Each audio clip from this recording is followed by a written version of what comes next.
So now we're playing with ideas like, do we tax people more? What other arms, do we pull from? Are we taking away from public services, defense budget, to fund the UBI, which is a huge question. Yo, B, let's go.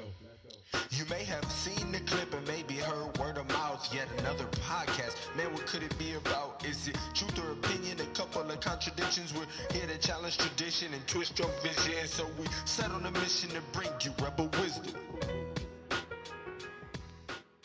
Welcome back, everybody, to another episode of Rebel Wisdom. We're going to get back on a money concept here. We're going to talk about UBI, or Universal Basic Income. I wasn't too familiar with this term until very recently. Seems like a very interesting concept. And we'll explain it and speak to what, not necessarily the history of it, but what implementations of it that we know of, and just speak to some examples. But yeah, Universal Basic Income is the topic, and as always, we're gonna dive into it. So, B, I'm gonna just describe it real quick off a definition I Googled, and then I have a question for you, if that's cool. Yeah, good. Of course. All right, let's get it. So, Universal Basic Income is a social welfare program that provides a regular cash payment to every individual in a community, regardless of their income, work status, or other characteristics. So it basically just evens the playing field and gives everyone, we'll call it a stipend, X amount of money at, less monthly. Quick example, like if everybody in the United States, we'll say over 18, got $1,000 on the first of every month. That could be a very rough example of like a universal basic income system. And there's different variants, but just to set the stage of what it is. And how I read it is this would be something implemented to replace the welfare system, which I think could be interesting. We're going to talk about it.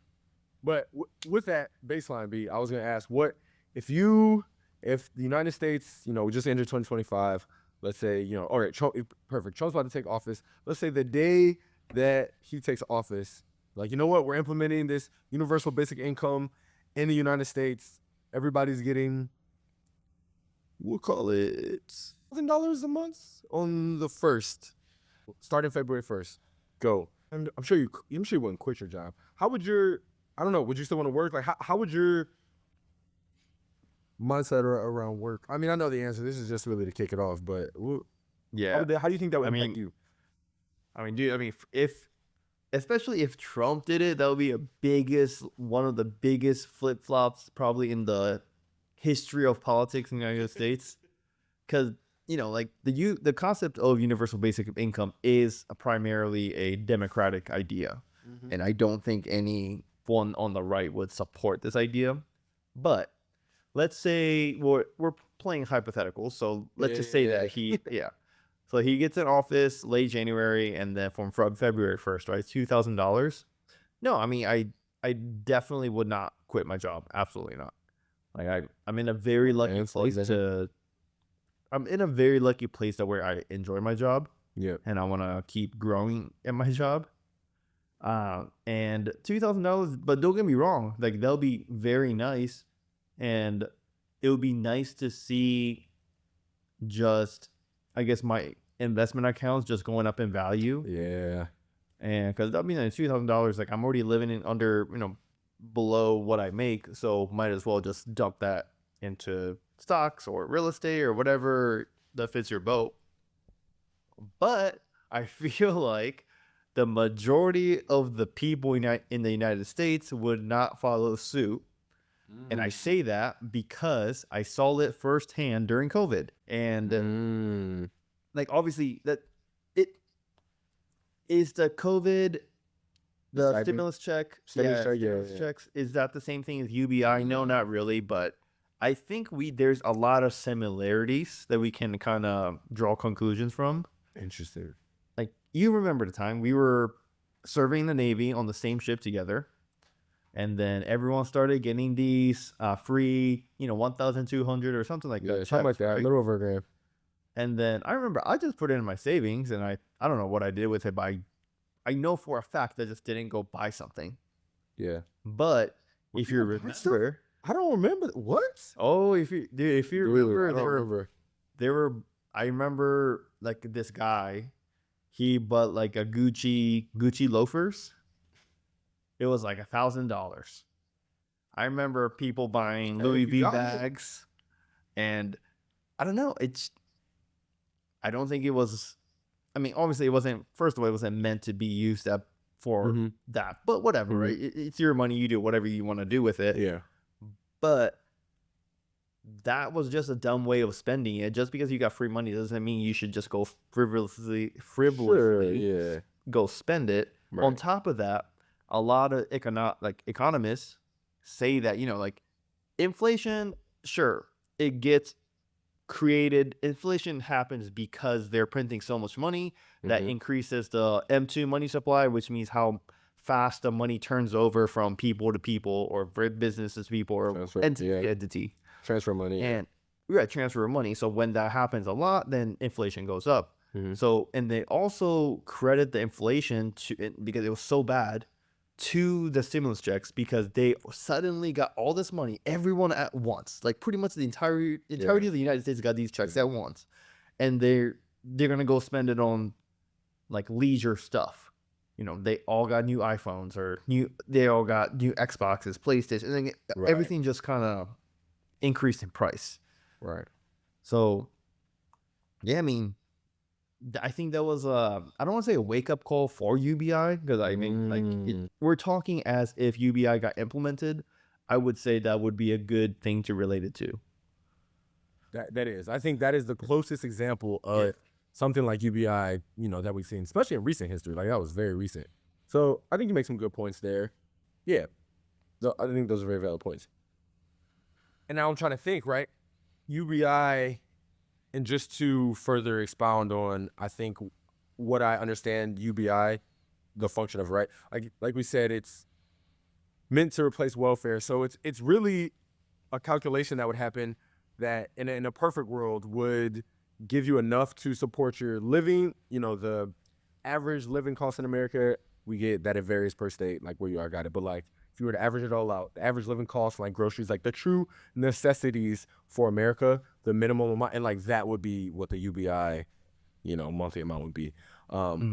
And yeah, I feel like more people that if we gave UBI to all, we'll say adults, like right, like everybody over 18, most of those people are gonna already have jobs. So it's like, I don't know the percentage of people that like live above the the poverty line. I also don't know what that exact number is in America. But to your point, like a lot of people, since it's not just going to those that truly need it, those who it's just deemed the excess. Even if you're not rich or in middle class, like you already make enough to survive. It'd be interesting to see how they use that money, and also how it affects their lifestyle. Because even if they use it right, like just because they have this extra, again, whatever that number is for the United States, this minimum cost. Yeah, I looked it up for you. Yes, what we So it's called the Federal Poverty Level FPL in the United States. For 2024, an individual is $15,060, which if you divide that by 12, that would come up to $1,250. Okay, so almost like the stimulus.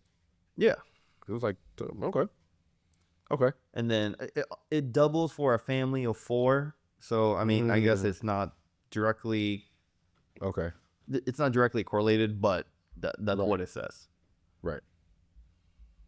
So, okay, so we would get, right, we'll use that for a second example, $1,200 a month. I'm sure for the people that don't make that, they're going to use that for shelter and food. But for people that are fortunate enough to live above those means, everybody gets it. I think that's interesting. But also, so that plays into one of the piece of the equality, or it's fair, like, hey, we're going to implement this and everybody receives it. And that way you can ensure that, in theory, everybody in your country or under this umbrella is taken care of. There's no need to weed. You're not missing a certain demographic, you're not missing a certain age group, anything. It's just a blanket. Everybody gets this. And I'm sure, even like thinking now, I'm like, there's some obvious pros and then like some obvious cons to that. That even you pointed out, like, if we gave everyone 2,000, for example, right, that would be very even and fair, right? Like every single one, regardless of who you are, you get it. I can just imagine already from like that's so racist, blah blah blah. Because if you give a certain amount of money, 2,000, if you give my little brother, right, he doesn't work, he's in high school. If you give him $2,000, he has the income increase of infinity, or let's just say he made $1 a month, which would increase his money by 2,000 times. Whereas for me, it wouldn't be 2,000 times. So it gives more of an edge for lower income people. So I can just already see that doesn't sound bad, but I can already see people complaining about it, even if this happens. Which is right. Even if that, and that's why I said I tried to implement a age for the example, like 18, because it's just everybody blanket gets it. I think that introduces a whole another twist to the issue.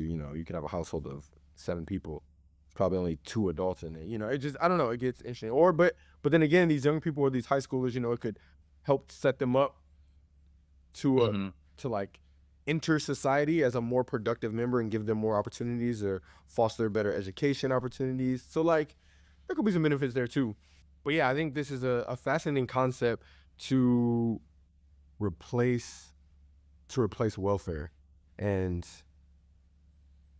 I guess we could start by talking like how it would speculate how it would affect people. So much like you, I don't think for me none of my lifestyle changes would happen. I wouldn't have any drastic lifestyle changes. Definitely, I would, much like you, probably just put it into some investment vehicle, let it sit, be happy I got a little bump every month. But I don't know. I know you found an article. So I listened to something that said, and it's a little bit outdated, but it was in 2013, and it said it was. I don't know if it was in the United States, but this was implemented. A like partial UBI system was implemented, and people, obviously you hear it like, oh, people are getting free money, people are going to work less. But it said it had the opposite effect, and people felt more inclined to work because they could do more kind of what they wanted to do, and felt more inspired, and just became like more productive in society, which I thought was like, that's cool, and that would be ideal. But I know you have found something that said kind of the opposite, and I think it was a more of a recent study where it's like work declined amongst other things, which is fascinating and kind of sad. So if anyone listening wants to look it up, this article was published October 14th of 2024, and the title is the largest study ever on UBI was just conducted. The results are disappointing for advocates. That's the title. And it starts off with saying like UBI, I didn't know this, but it points it out in the article, but it's not this grand, mystical idea. It has been implemented, and I don't know, like you were talking before we started the show, that some countries do have not a full UBI program, but like some variant, a partial UBI program of it. And there has been multiple tests and research done with actual money given out to see, how it would affect people. And that's what the kind of article talks about. And if anyone remembers the 2020 election on the Democratic side, Andrew Yang, he's one of the candidates that wanted to run, and his big thing was UBI. He wanted to give $1,000 to all Americans, regardless of age, gender, whatever. That's right. Yeah. So that's how the article kind of talks about that. And basically, the findings of this article is that one can kind of imagine the obvious side effects, right? Like, do you think that more people, if you got $1,000 a month more for free, do you think more people would work or less people would work? Like, obviously, it would be less people, right? So they talk about that. The job of hourly worked decreased, and unemployment was 1.1 months longer than average. And then on the education side, I think they were talking about the formal education. Nothing really changed. And then the sad part is they increased time spent on leisure, which doesn't sound bad, right? Yeah. But at the same time, you would think if they have more time, they could be doing something more productive that's not work. Maybe at the house, more self-improvement, but they found out that that's not the case. They also found out it was decreased time spent working, which we talked about, decreased time exercising, engaging with the community, job searching, and self-improvement, which, you know, like we talk about a lot of stuff like that on the show. And I really think as a human, like you need to have some kind of purpose in life to thrive. And when you don't have the purpose, like that's when you're quote unquote quote dead inside. You're not physically dead, but you're like, I don't know if it's mentally or just in the soul dead. Right. And I'm just not a support of someone just, you know, you can just imagine like someone's just sitting on the couch watching Netflix all day, and that's all they do. Like, what are these people doing? All those things you named, like, what's left? They got to do something. Yeah, because, like, I mean, it would be cool. It's like, hey, you don't have to worry about money anymore. All you got to do is follow your passions. Like, that would be cool, right? That would be a cool idea that I think everyone can probably get behind. Yeah. But that's actually not what happens. And the article kind of points out one sample of the entire study that was done, and they link it to the actual research paper that was done.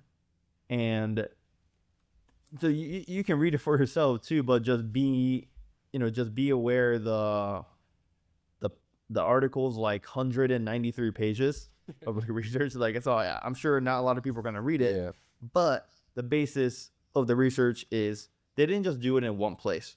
They did with across the country, with different towns, different income levels, different amounts given to those individuals. And like it just either nothing changed or nothing positive or nothing positive happened in the overall side of things.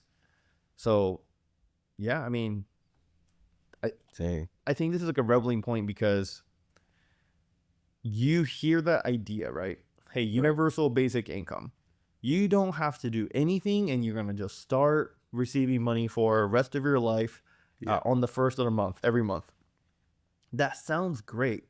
But then a lot with, you know, this, I guess this would most closely fall into the economics field, right? Oh, definitely. And then with economics, it's a study of looking at the first order and the second order and the third and the fourth order effects from the original, you know, idea. So with that, I just don't think the United States as a whole prospering because everyone just gets free money.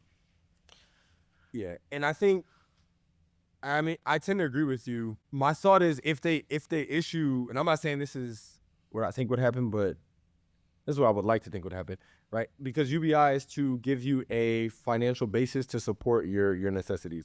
If you're just given the bare minimum, you like to think people would like to live above the bare minimum. Like, you still should go out and get a job. You still should, be productive, be an active member of society. Like, this is just getting you by. There's no way to thrive in this system if you don't build on top of the UBI. Like, you know what I mean? Like, UBI is just the basics. And again, like you said, this isn't some mystical thing. It's just money, untaxed money given to you every month. Like, what's advertised is what you get, no strings attached. And so it's sad to theorize that, you know, what is probably likely is, like you said, there will be a decline in all of these things when it could be a phenomenal opportunity to boost society in some ways, right? Like, you are putting money in circulation. You're giving some people that like truly don't have a chance. Like, we talk about like the rat race and everything, like live to work. Now you have this government supported basic income where you're not living solely to keep a roof over your head and put food in your mouth. I think that's a beautiful concept. But as a lot of beautiful things, especially in America, it's just taken advantage of, or, you know, not truly utilized how it could be. And I think in comparison with welfare, which again, as I understand it, is what would be the biggest proponent of implementing this to replace that, I do think in comparison to welfare, I think I see more positives because in reading about this, I found out like welfare, you maybe not in all cases, but you have to take like certain courses. And then also you have, once you make above a certain amount, like you no longer welfare. Like you only get welfare once you're under the threshold, which seems kind of counterintuitive to a point. If I'm like, I'm doing bad, I need welfare. I receive welfare. Now I'm working, which is what I've always been trying to do, work. I get work. And then, I guess it gets you jump started. Now you're like off welfare. But if you're making just above welfare, once you do your expenses, it's tax and everything, you might take home less than what the actual, like what you were getting for the welfare. So in a video I watched of a good analogy I heard is like welfare is like a ceiling. It kind of keeps you in this perpetual cycle of low poverty. I mean, not for everybody. This is not an absolute. It just makes it harder to break out. So it referred to welfare as a ceiling, whereas UBI is a floor. Like it is given to you, no strings attached, and it is meant to help you rise up. Like you can get a job and receive UBI and keep growing in your job, and you will still get UBI. Like once you pass a threshold, it doesn't go away, and now you fall back down or even like penalize you. So I thought that was a super interesting analogy. Again, only when we compare it to welfare. There's some cons like to UBI we'll touch on as well, but I was like, that's kind of cool because so they said, well, like welfare in a lot of ways isn't even reaching the goal of what it was implemented to do, which is minimize and not eradicate poverty, but certainly minimize it. I cannot agree more that we talk about like generational wealth is a big topic. Oh, yeah, right. And literally what you said, it's opposite. It's like generational. You're guaranteed to stay in poverty. Not guaranteed, but yeah, traps you in. And it's sad, and I seen this in real life, which is the sad part. And because I got out the Navy, and like if you're on the Navy, like you're not receiving welfare in the Navy. Like you get your pay, you get your benefits, and that's it, right? And once I got out, I went to a field where I worked with lower paying employees alongside, right? Mm-hmm. Great people. There's this one incident that kind of like it'll probably stick with me for the rest of my life, right? So I was the job description was like, hey, you have to work 45 hours minimum. That's your minimum. So 40 hours regular time, and then the 5 hours would be the overtime, right? Mm-hmm. So I'm like, great. Like I get guaranteed overtime. That's perfect. Yeah. And a lot of the time, like we didn't have enough people, so you could kind of wedge yourself into doing 60 hours total without like the management getting mad, right? Okay. So I was like, yeah, like I'll always try to do like 55 to 60 hours, so like I don't trip any like little wires or signals to management. It's like, oh, he's working way too much. But so that's my mindset, right?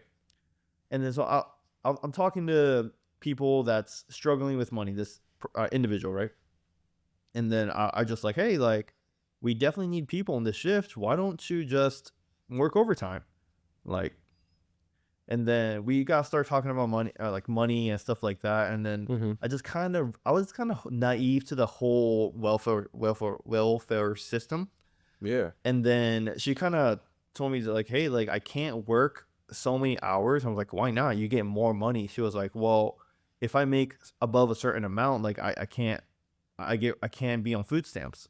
And food stamps, like they give you, I forgot how much it was. Like it was a good amount of food. It was like $400 a month or something like that. Yeah. I'm like, oh wow, like it's literally making people, not that they want to, it's making people like impossible to work more because they're gonna work more to receive less, just like you said. Exactly. And it's a sad system. Like for if I was on welfare, like you should have the mindset to, hey, I want to get out of this, right? It's nothing that you shouldn't be proud to be. Like I'm not saying that. Yeah, I'm not saying they're proud of it, but like it's nothing that it's not a position that you want to be in for a long term ever. Yes. Yeah. And then like I said, it's sad because I think something that was originally planned to help help the poor with a good intention kind of turn into something that's keeping them and trapping them to be poor.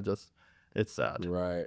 I think the initiative is good, but maybe the implementation, and like we've seen, it's proved, from what I can understand, it's not to work. Now you'd have to like see what the poverty level was at the implementation of welfare, and like look over the years if it decreased. Okay, maybe it's doing something, but I think large in part it's not serving its main purpose. Also on welfare, I don't know if this is maybe certain programs, but you have to accept, like if you get a job offer, you have to accept it. Like it could be something you hate doing, you could have a better, but like you have to accept the first offer you get, because if you're unemployed, this is if you're unemployed. Like there's no, you don't get to decide, you don't get to weigh your options. Like if you get an offer, you have to accept it under this welfare program. So again, with UBI, you have, first off, your basic needs are met, but you have some more choice. Even if it's a lower paying job, you have more opportunity to better align a job that aligns with you. So yeah, I don't know if I would blanketly say like, yes, we should implement UBI. Like in this country, the United States of America, UBI should replace welfare. But I think there could be some probably variant of it, which there are, variants that exist. No country has implemented a full UBI, but it's certainly as I'm learning about it, a good topic to play with and wrestle with the idea. And I'm sure there'll be economic effects, and there's also there's economic effects, there's social effects, there's psychological effects, there's, again, kind of like you were saying, like the first and second and third order effects, but which we could talk about. But yeah, welfare just seems like it ain't it. And I mean, to be honest, like UBI might be better than welfare, but at least for me personally, I feel like it's gonna be those ideas that it sounds good in the beginning.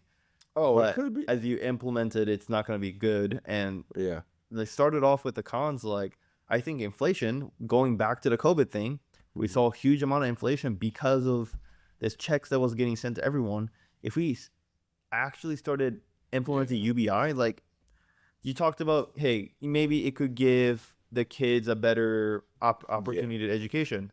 I don't know. It might be for the next few years, but because of the UBI, you would see more people trying to get into universities and colleges and further, pursue higher education, and it's gonna be the whole rabbit hole of universities and colleges increasing their tuition to crazy levels, and then that kind of puts let's say you have $1,000 a month now, even though you still have $1,000 a month, because of the inflation in 5 years, you might actually have $600 in purchasing power compared to today. Right. Yeah. That is a good possibility, and that's what, I don't know. That's why I think like economists or economy so cool. Like some of the stuff you can't. It's like a mix of history and just trend, like data trend. Like you don't really know until you implement it. So I mean, for these decision makers, they have to implement these large scale like policies. Hats off to you, because you can't predict with a degree of certainty some of these things, and you kind of got to implement, like weigh the pros and cons, and if the pros outweigh the cons, there's gonna be risk with everything, right? But you have to implement it and see some of the risk. But no, I see your point. I see your point. Do you think? Do you think welfare is better than not having welfare? I don't. That's like a. I don't That's a know. lofty That's a question. little. Yeah. Yeah. It seems slippery just because I haven't really studied the effects of not having welfare, but and I don't know. Like I wouldn't. I would say how today's welfare is designed is not good. Definitely not good. I don't know if I saw a TikTok maybe like a week ago or something, but it was this family of maybe like 8. I saw 8 people at least in the picture frame. Okay. And then this lady in the front, she was checking her food stamp application by the state, right?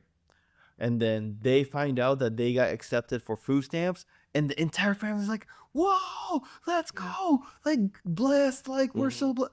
I'm like, I feel like that's the wrong idea to have, right? Like you're basically taking a handout from the government, and you're taking tax money from the middle class, pretty much, in the celebrating that you can feed your family without doing the work that everyone else does to feed their family.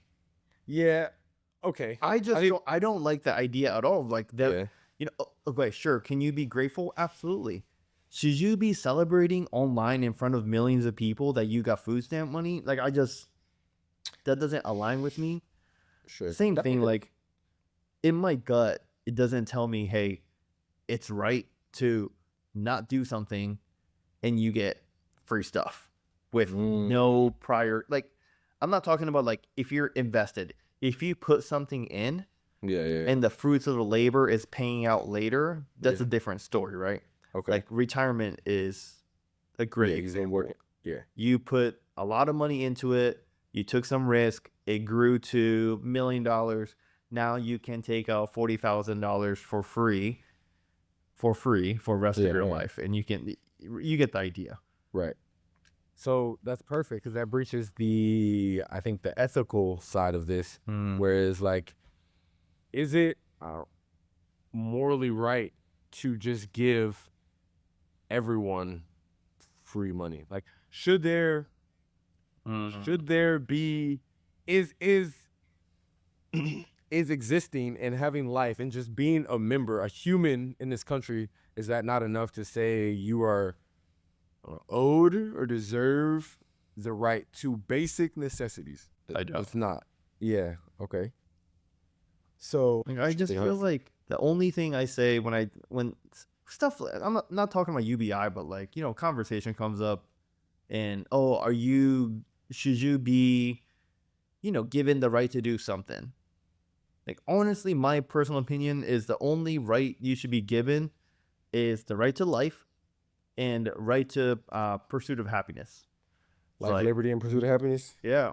Yeah. Like, you have no bounds to go chase your dreams. Like, go live your life the best as you can. Even if that means working a lot of hours. I think that brings fulfillment. Like, I have 3 jobs in my life, right? Not counting my high school jobs that like a server job. I'm not counting that. Like, as an adult, I had 3 full-time jobs. And I would say the Navy, being in the military for 5 years, was the hardest job that I ever done. Physically, probably mentally, with managing people, dealing with equipment. But I have the best, greatest memories from it. And it's similar things with like a lot of sports players athletes can relate to this. Like, they're often like best buds with people that played, you know, for you, for example, like you play football, and then I know you're great friends with a lot of people that you play football with because you went through the hardship together to come out on top. Right. And similar idea with the Navy. Like, life sucks. Life sucks, but then you come through it at the end, and then you're like, hey, like, you reminiscing on the time, okay, like, remember those times sucked, but you know, like, it was so worth it because you were there, because we did this. Yeah. And I just don't get the same vibe from, oh, hey, remember in COVID, like, we were locked down and we did nothing. Like, that was the greatest time of our lives. Like, I just don't have that. Okay, that's a good point. Do you think, this kind of random, it just popped in my head, do you think UBI goes counter to capitalism? Because they're not like work, you know, I think it discourages that's obviously just maybe not capitalism, but like the entrepreneurial mindset.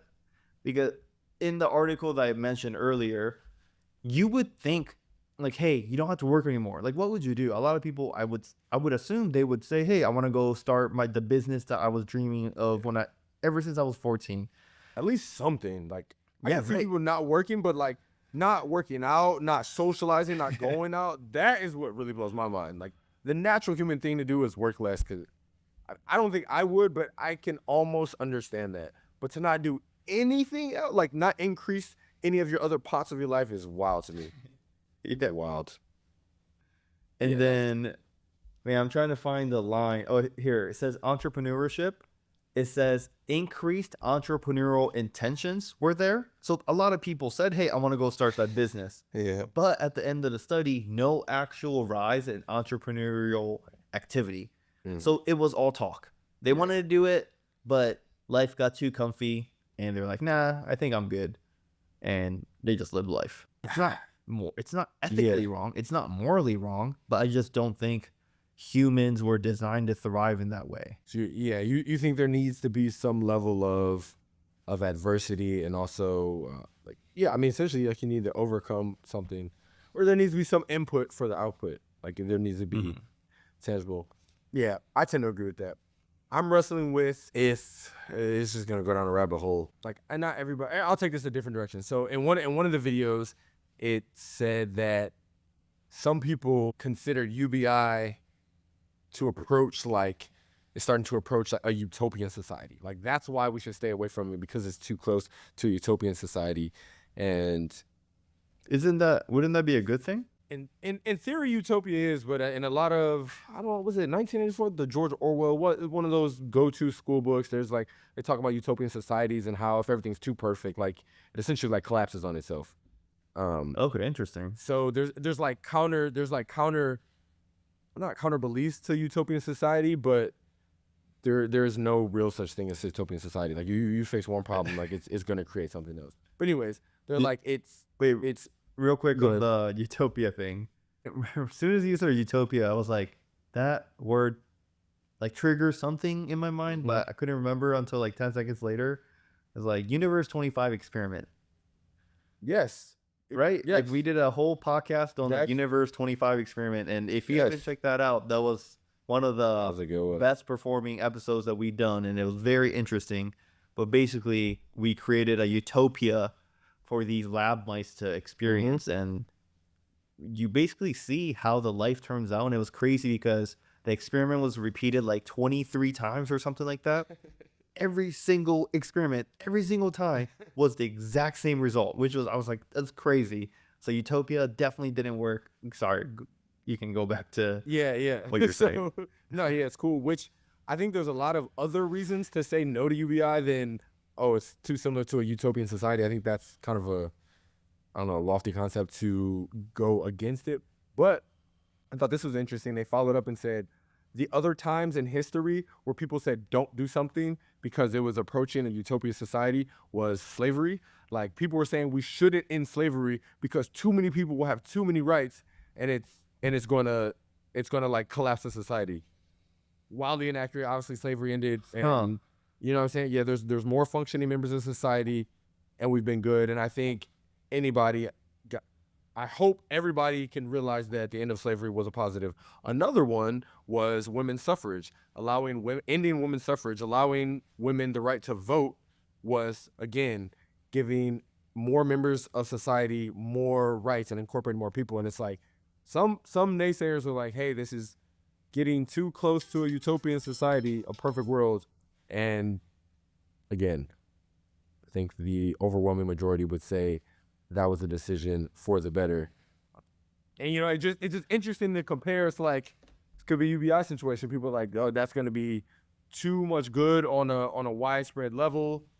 Now, granted, this one has more to do directly with like fiscally. So like, I think it has more monetary economic effects, where the other ones were like, more so directly aligned with like freedom and rights. But I just think the comparison of like, those are the big examples in society where people were like, no, that's too close to a utopian society, and they were milestones in history. That's really good that you brought that up, because maybe I'm trying to question my own beliefs as like, I think it's a bad thing. Is it actually a bad thing? Because you're right. Like we could implement this, and against all odds, there's like, it turns out to be great. Maybe not against all odds, because I would think everyday Americans hearing this would be like, yes, this is a great idea. Approved. Let's do it. Right. But there's one particular thing. I mean, we talked about, pursuit of happiness, like people having a purpose. Like that's all subjective. There's one objective thing that I just don't see a pro in. Okay. Which is a decreased working. Like we kind of at this point know, regardless of what people think, whether I'm talking about people thinking in terms of their emotions. Obviously, it's probably not a happy emotion that they're like, oh yeah, we have to work. Like I get it. Yeah, right. But when a country or society stops working, like bad things happen, right? And this kind of leads me into, I want to do an episode, obviously not today, but I want to do a full dedicated episode on the modern economic theory or modern money theory. I definitely want to bring an expert on this, but basically, I'm not going to explain it because it's a crazy idea. Crazy in terms of complicated, not that what's going to work or not work, but basically part of the concept of modern economic theory is that you need people to work. And as long as you're working, like economy is great, like you don't have to tax as many people because the government's still getting tax revenues, and then just people being productive is leading to all this other subjective things that I was talking about. So that's my only concern with universal basic income, the fact that it decreased, I don't know what exactly it said, but it said, the study said, oh, there it is. The study said on average for that town that was receiving $1,000 a month for 3 years, on average, the recipients of the UBI experiment on average earned less or $1,500 less than prior to the experiment, which it doesn't sound like a big deal from that number. Like 1,500 over a course of a year, not a big deal probably, right? But I don't think this takes into consideration with the UBI coming in, inflation's going up. With inflation going up, even if your purchasing power stays the same, you should be earning that amount that inflation went up by. Right. If you're making 100K, inflation goes up by 5%. To keep in line with inflation, you need to be earning 105. Yes. But if your active income for the year went down and the inflation went up, like you're just backtracking, and that's more of a decrease than what some people would realize. Okay.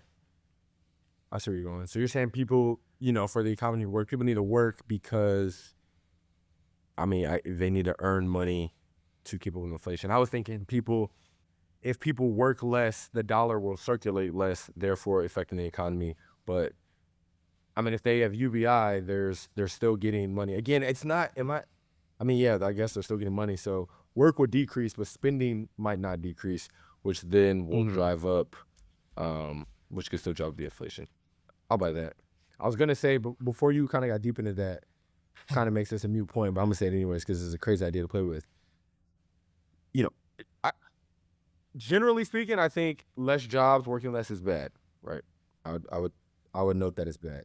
But there's the talk. Hear me out. There's the talk of all this AI like replacing jobs. So people might be working less or out of jobs anyways. So now it's like if people have less not only working less, but have truly less opportunities to work, or there's just less jobs in circulation, could UBI now, I won't say subsidize, but supplement the AIs taking over jobs and people can't work as much anyways? Could that like offset the widespread implementation of AI? Now we're not there yet, but that's what everybody's theorizing, that AI is gonna displace so many jobs. And then now you have people can't work. Certain jobs will never be replaced by AI, but a lot of jobs will be. And maybe now people will start seeking more creative jobs, or because they literally can't work, as the job market is just not as available as it was before. So, but again, I feel like that's one of these things, back to the just general economics, like you don't know until it's in practice. Like we can't, we can sit here and theorize all we want, but until AI takes these jobs and until UBI is implemented, I don't know. I feel like that whole AI thing is just so. I definitely want to do an AI episode soon because there are just so many things to talk about with AI. It's getting out of hand, which is good, but it is good with the UBI, like going down the scenario of like, hey, let's say we got UBI, right? And I don't know what the number may be, but let's say it was we divided the federal poverty line, and then we got the number 1,250 as that number. And let's say, maybe a boyfriend and girlfriend was living together, and like they're a very frugal couple, and they can live off that $2,500 combined.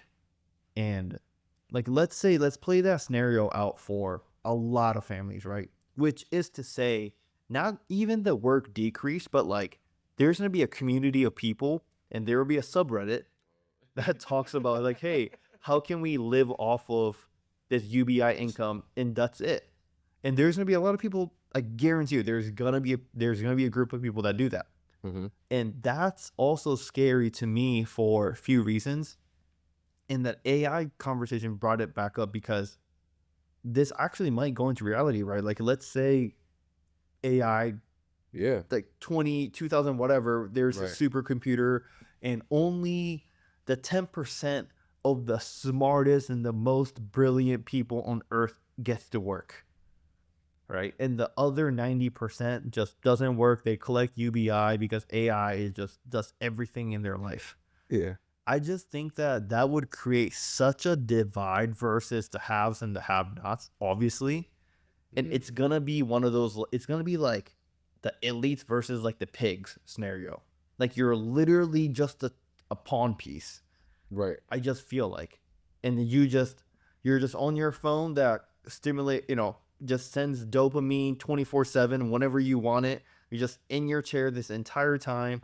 You can have whatever sexual desire that you ever want in your life. It's all from this like device. And then, yeah, I feel like you're going to just rot. I feel like you're just literally surviving to live off of dopamine and drugs. And that's what I'm scared of. Like, I just kind of thought about that with the AI thing, with the divide. Right. Like when a nation we talked about this multiple times, like if a particular nation has too much of the divide and not enough middle class, like nothing in history has ever turned out to be good. And another scary thing is that, let's say more, let's go back to the original question that you brought up in the first couple minutes of episode. Hey, if you got $2,000 tomorrow, would you work? I would. You would. Yeah, I would. A lot of people would not. But imagine, like, hey, we test this stuff out, right? So they quit this promising career that they had. They're about to be, they were getting their master's in something that was revolutionary. I don't think anybody's quitting. Oh, yeah. I feel like a lot of, well, let's say people that do that. Okay, I wouldn't say a lot of people would, but you would agree some people would. Yes. Right? What's scary for them is that now they're kind of enslaved by this UBI money, and they can have the argument like, oh, I can work, I can go pick up new jobs, and go pick up a sidekick anytime. Sure, definitely, they're right. But I feel like a lot of people will be too dependent on this UBI money. And what if like one day, probably something is going to happen similar to Social Security at some point. They're like, hey guys, sorry, like we just don't have enough money. We can't do UBI anymore. There's going to be like a civil war. It's going to be crazy. There's going to be so many people homeless, not because of they choose to be homeless. Yeah. But they literally just could not survive life. And I think that and other reasons, so I feel like that's a very like doomsday take on this. That's like worst case scenario. And all those people receiving UBI have to realize this. Like the government could be like, hey, we're implementing this. I don't know.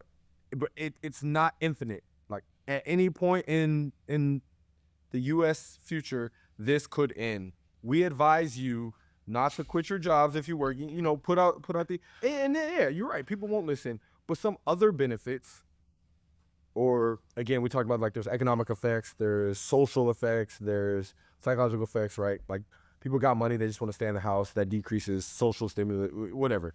But it could. Now people have that large camp of people that have been fighting, like the majority of the stresses in their lives are surrounding them trying to put food on the table, them living check to check. Now if they have this baseline comfort, maybe we have this large population of people that, mental health goes up, happiness increases. Okay, now this is promoting social interaction. Oh, people actually are getting out more. Oh, people are mingling. Oh, there's the creation of these new groups. And or if you layer on AI with it, new jobs are being created. I don't know. This is on the opposite end of the spectrum. This is probably the hyper optimist, but and then usually it falls somewhere in between. I don't if it's messaged correctly, because you're absolutely right. Some people are gonna fall back on this and just be like, I'm gonna ride this for the rest of my days. I don't know why I'd like to believe that's not gonna be the majority, especially if it's messaged correctly. Like, hey, you need to still work. Like you don't have to, but we encourage all recipients of this, what would be $1,250 or whatever it is, $2,000 to still work. And yeah, I feel like people's mindsets would shift, some for the better, some for the worse. And I don't know, it might stimulate the economy other ways than fiscally. I'm not talking about like a fiscal stimulus, but I don't know, just all kind of ways.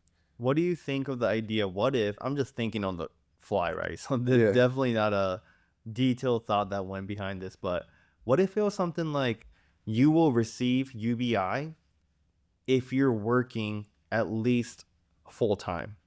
And full time mean 30 hour. I think it's 30 hours now, right? Like to be minimally, like I think you can work up to 40 without overtime, but to be considered full time is 30 hours. And then there will be exceptions for like, if you are a full time college student, you still qualify as a full time employee, or right. If you have children under the age that they would go to elementary school or something like that, they would also receive it. What do you think about something like that? I think that, and I tried to allude to this, but I think that would be the best. That being some hybrid option. I feel like oftentimes the blanket, like we're just gonna give everybody all of it, or what? There's no tiered or no analysis.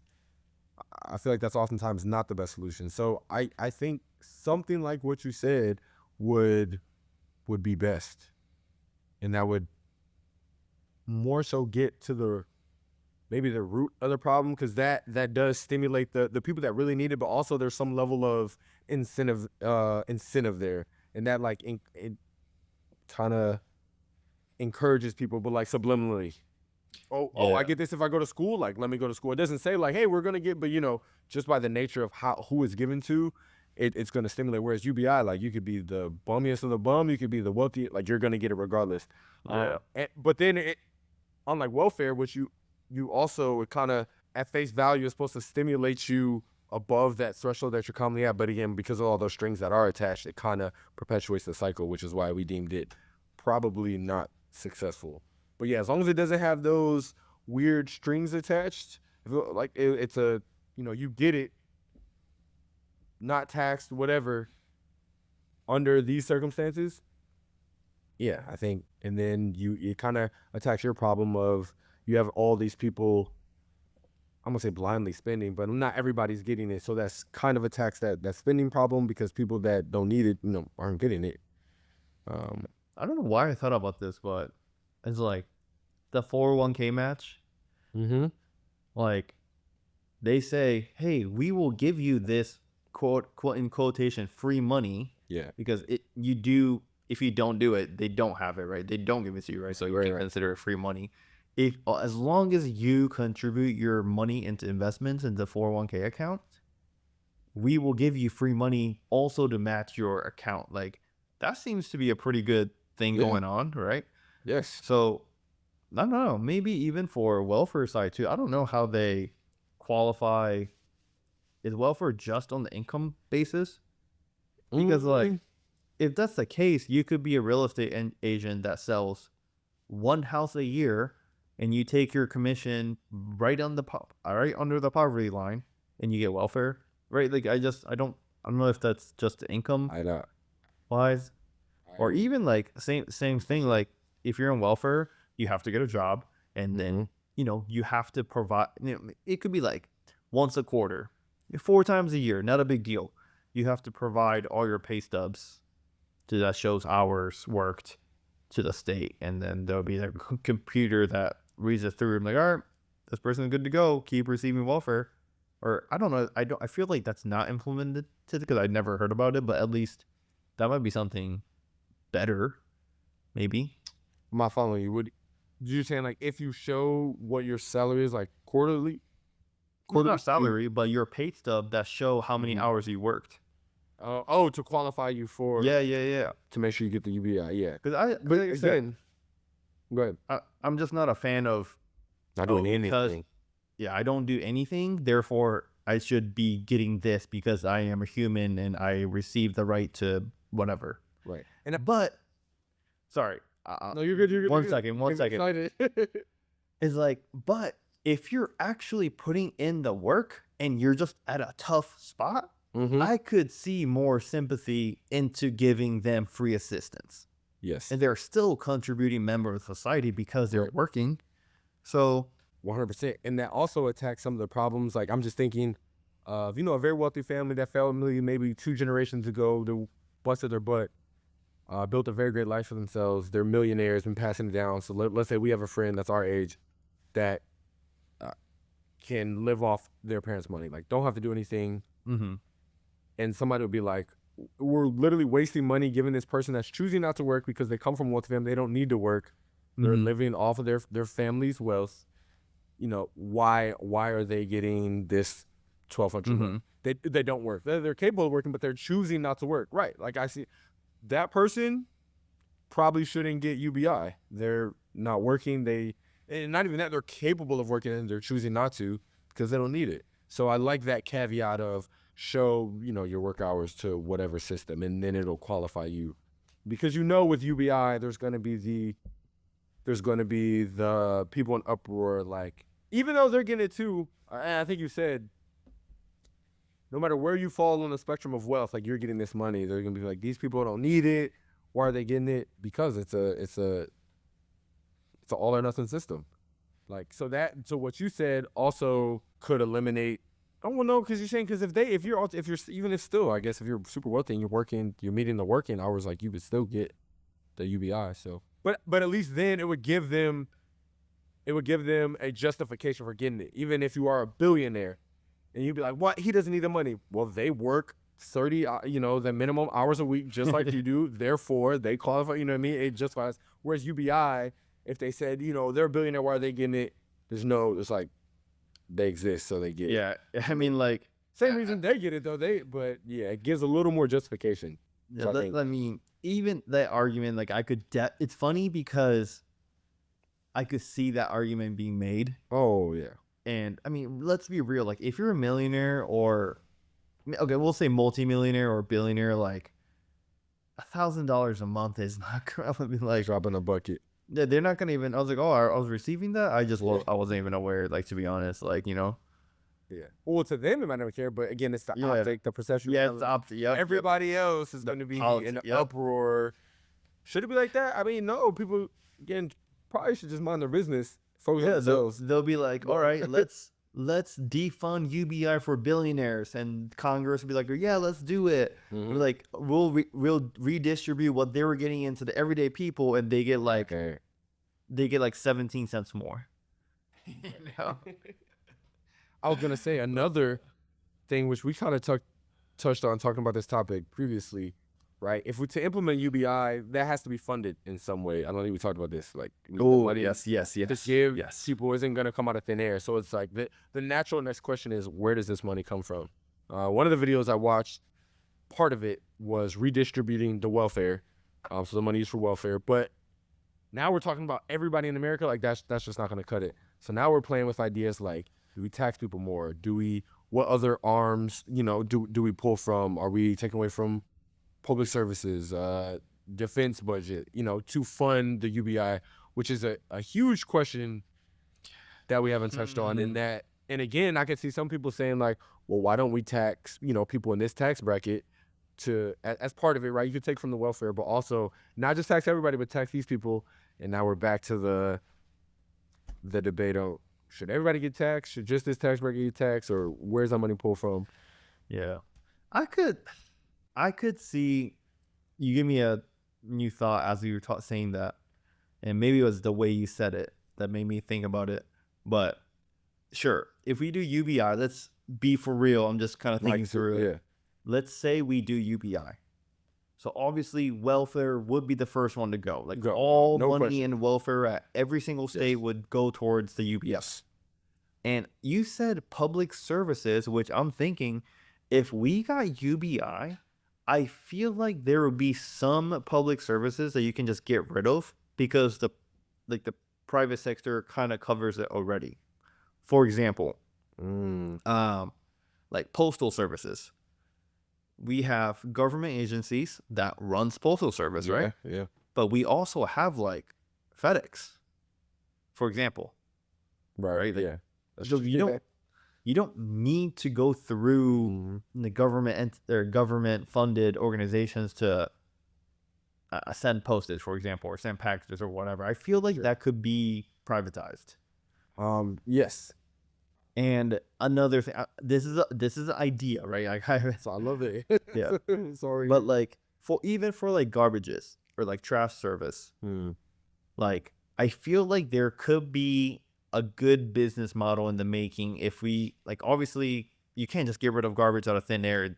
The city would look like trash. But imagine if there was something already set up by a private company that they would do the exact same thing. If you pay, I don't know, $30 a month, they will come to your trash every single month. You just leave it just like how it was before. And it's just not at the government level. It's just a private company. And then that would create competition. That would be scary, right? If one company was doing it, like they'd be like, all right, trash is now $3,000 a month. Yeah. Yeah.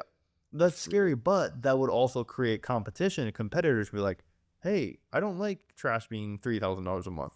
There's this new company that's $29.99 for a month. I'm gonna go with them, right? So, so like trash, I could see. Yeah, you bring there's other stuff, but I don't know. I haven't, because also I was watching videos just like you were, right? Yep. The video talked about how if you cut welfare in its entirety, it's not going to fund UBI for $1,000 a month for all Americans. No. But what if we did for the public services to the, bare minimum, I guess. Maybe, I don't know if how much, like the postal services, like you cut that out. You cut Trash service. Yeah, I don't know how. Yeah, I don't know how much it would get towards. Right. Yeah. But nonetheless, like we're saying, you pick from all these little things. I think that's the only way you do it, or you tax, or you go to the good old fallback and you print more money to pump into it. Which then we talk about, then it was definitely going to drive up inflation, like you touched on before. So, we stay away from that. But I mean, is it an option? Sure. But yeah, shoot. What I just pulled up a pie chart of government spending in 2024, which the biggest pie is health at 28%. Okay. What's the next thing you think? Health, and that wouldn't have been my one, but that does make sense. I don't know. I don't want to say the military. Yeah, I mean, military is close, or it's a third, but health, Social Security is number 2, and it's very close to health. Those are the top 2. Yeah, and it's like health, Social Security, and a little bit further down at number 3, you have Defense and Homeland Security. Yeah. Number 4 is remainder. It just is a remainder. What? Yeah. Yeah, Social Security. I could have guessed that. Yeah. But that's interesting too. If you get, or if UBI lasts years, but you know what I'm saying? If you're collecting money your whole life, Social Security could drastically change or be decreased. At least, you know what I mean? That changes the whole. But that's if you know it's gonna be long term. Because if you, not even if you implemented it and then you stopped it, as long as you re-implement Social Security. But yeah, you could change all the retirement vehicle stuff could change if you're getting constant guaranteed money. You're, as long as you're working, like, so there's some options. Maybe. Yeah. Dang, UBI might be onto something. I heard, maybe somebody in the 40s, I think one president tried to implement it, and it made it, I think it died in the Senate, but yeah, look it up. I heard somewhere, I think a president tried to implement it. I'm looking it up. So did any president try universal basic income? I guess, yeah. It says like President Nixon. Yeah, When did he serve? 1969. Yeah.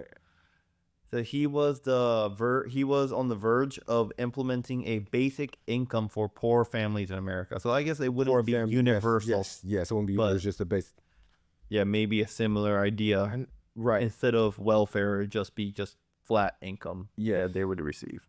Which goes along that line, like no country has implemented universal basic income, but definitely certain basic income packages or whatever have been implemented like in other countries. And kind of like we're saying, if with you have to work 30 hours to get it, that I think disqualifies it for being universal. But I think those are, when you add the stipulations, like those are better plans. And that I could see even in our basic conversation, right? There's probably hundreds of economic effects that we're not considering, but I don't know, I feel like we made a decent little argument. Yeah. All right. So, let's just say for some reason, and when does the president take office? 20th, I believe. Okay. Let's say on the 20th, Trump somehow can't take it. Vance next in line somehow couldn't take it. And somewhere along the way, you become president. And then they say, hey, Mr. President, you can have one executive order that no one will ever challenge. Would you implement universal basic income for $1,000 a month for... Oh, 1,000 not even bad. Ooh, okay. For all You Americans. can fund that. All Americans? No. Not all. Over 18. Over 18. I like your idea. There has to be, full-time schooling, some element of work, non-taxed. I think me and my team can find some money to pull from for just $1,000 a month, even if I made it like over 21, to just, shape to recoup some money. Yes. Yeah. I'm going all in. Yeah, I'll do it. So it'll be the welfare system. I'm in. I'm sold. So yeah, that would be $335 billion. Easy. What's the US what's that debt calculator right now? Debt track. Fiscal year 2024 was 6.75 trillion in spending. So yeah, I mean it could support the $1,000. Yeah, America, you're welcome. No, but dude, I think that was awesome. Like even preparing for this, talking about this, it's not even. I learned a lot about UBI, but just to kind of stretch the imagination, whether economically or just how we, as adults, like we've seen a lot of functioning people at this point in our lives, and how people operate, different family structures, how different stimulus like affect those family dynamics. I think this is interesting stuff. I think we'll see UBI in the near term. Definitely not UBI, but who knows? Some other countries I was looking up, Iran, Namibia, Germany, they have like basic income systems that that already exist. Obviously, like we probably have different governments, like different systems, so it's going to affect it differently. But yeah, who knows? We give our thoughts on the welfare system, and here's UBI again, which I hadn't heard of until very recently. But I think it's an idea to play with, and we'd love to hear in the comments. If certain, again, we're not like economists or anything. There could be some glaring issue why this can't work or whatever. We'd love to hear it. Hit us up on all social media sites. We're streaming on all streaming platforms. Lee, you got anything else? No, I was trying my best to make an argument from the other side. I still don't agree with it. I don't think it'll ever be maybe not ever, but I don't think it'll be implemented in the next 20, 30 years. Yeah. But it was definitely fun talking about it though. Always. All right, that's the Rebel Wisdom take on universal basic income. Thank you for joining us. As always, we'll catch you next week.